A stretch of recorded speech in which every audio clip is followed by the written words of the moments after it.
سب کچھ کرنا اس کے لیے منع ہوتا ہے، بس وہ اپنی رو اللہ سے لگائے، قرآن پاک تلاوت کرے، قرآن پاک پڑھے، نوافل نماز پڑھے، نوافل نماز، اور اللہ سے استغفار کرے، دعا کرے، اپنے گناہوں کی بخشش چاہے۔ اسے اعتکاف کہتے ہیں، جو ہر مسجد میں ہوتا ہے۔ ایک نہیں آدمی، جتنے چاہے آدمی اعتکاف میں بیٹھے۔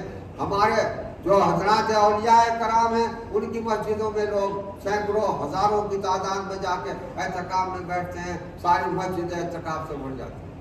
اور وہ جو وہاں بیٹھتے ہیں اعتکاف، جن کے بارے میں قرآن فرما رہا ہے کہ وَعِدْنَا إِلَىٰ إِبْرَاهِيمَ وَإِسْمَاعِيلَ أَن طَهِّرَ بَيْتِيَ لِلطَّائِفِينَ وَالْعَاكِفِينَ وَالرُّكَّعِ السُّجُودِ، جن کے لیے پروردگار اپنے گھر کو صاف کروا رہا ہے، اپنے گھر کی صفائی کا حکم حضرت ابراہیم و اسماعیل علیہما السلام کو دے رہا ہے کہ میرے گھر کو پاک کر دو، صاف کر دو، ان لوگوں کے لیے جو نماز پڑھنے، رکوع سجدہ کرنے اور اعتکاف میں بیٹھنے کے لیے آ رہے ہیں۔ وہاں جو اعتکاف میں بیٹھتے ہیں، ان کے اعتکاف کا کیا کہنا؟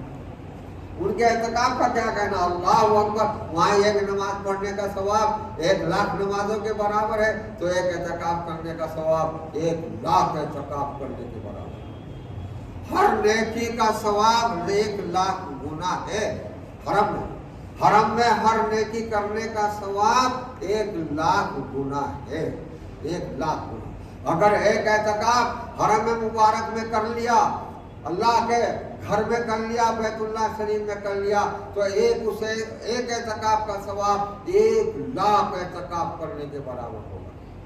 اور ایک اعتکاف کی حیثیت آپ سن چکے کہ وَمَنِ اعْتَكَفَ يَوْمًا ابْتَغَاءَ وَجْهِ اللَّهِ عَزَّ وَجَلَّ جَعَلَ اللَّهُ بَيْنَهُ وَبَيْنَ النَّارِ 3 خَنَادِقَ كُلُّ خَندَقٍ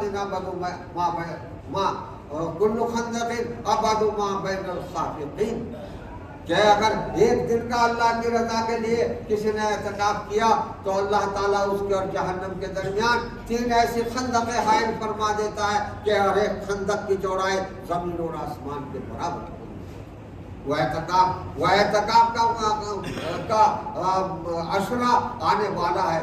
یا اللہ، کتنے افسوس کی بات ہے، تیرے بندے ایمان والے، مسلمان کہلانے والے اس رمضان کی کس طرح ناقدری کر رہے ہیں کہ تو اس رمضان کو آگے بڑھا رہا اور قیمتی کرتا چلا جا رہا ہے، اور تیرے بندے رمضان سے پیچھے ہٹتے چلے جا رہے ہیں، نماز روزے سے پیچھے ہٹتے چلے جا رہے ہیں، مسجدیں خالی رہنے لگے ہیں، مسجدیں نمازوں سے خالی رہنے لگے ہیں، نماز تک کا اہتمام ختم ہوتا چلا جا رہا ہے، ہماری عقلیں کس طرح پست ہو گئی ہے، اور ہم کتنے نڈر ہو گئے ہیں، ہمارے دلوں سے خدا کا ڈر خوف نکل گیا، اپنے گناہ خدا سے بخشوانے کی طلب اور جستجو ہمارے دلوں سے نکل گئی، ہم کتنے پتھر دل ہو گئے، ہائے افسوس۔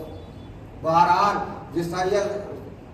یہ اعتکاف 10 دن کا اعتکاف سنت موقع ہے، مردوں کے لیے بھی عورتوں کے لیے بھی۔ ہماری مائیں بہنیں اپنے گھر میں اعتکاف میں بیٹھے، جو اعتکاف میں مسجدوں میں بیٹھتے ہیں وہ اپنے کھانے کا اہتمام کر کے آئیں، کوئی نہ کوئی کھانے وغیرہ لائے، بشری حاجت سے باہر نکل سکتے ہیں، بلا ضرورت اگر مسجد سے باہر نکل گیا، ایک قدم بھی باہر رکھ دیا تو امام اعظم ابو حنیفہ رحمۃ اللہ علیہ کے نزدیک اس کا اعتکاف باطل ہو جائے گا۔ اسے اپنے آپ کو مسجد کے 4 دیواری میں محدود کر لے۔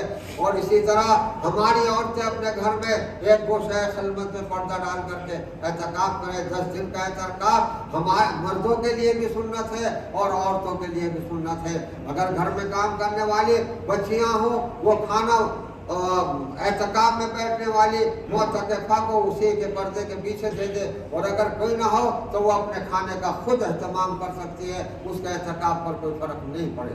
اسی طرح اعتکاف مسجد میں بیٹھنے والے اگر کھانے لانے کا اہتمام کرنے والا کوئی ہو تو ٹھیک ہے، اور اگر کوئی نہ ہو تو وہ اپنے گھر جا کے کھانا کھا کے واپس آ سکتا ہے، لیکن زیادہ دیر اگر ٹھہر گیا کھانا کھانے سے تو اعتکاف باطل ہو جائے گا۔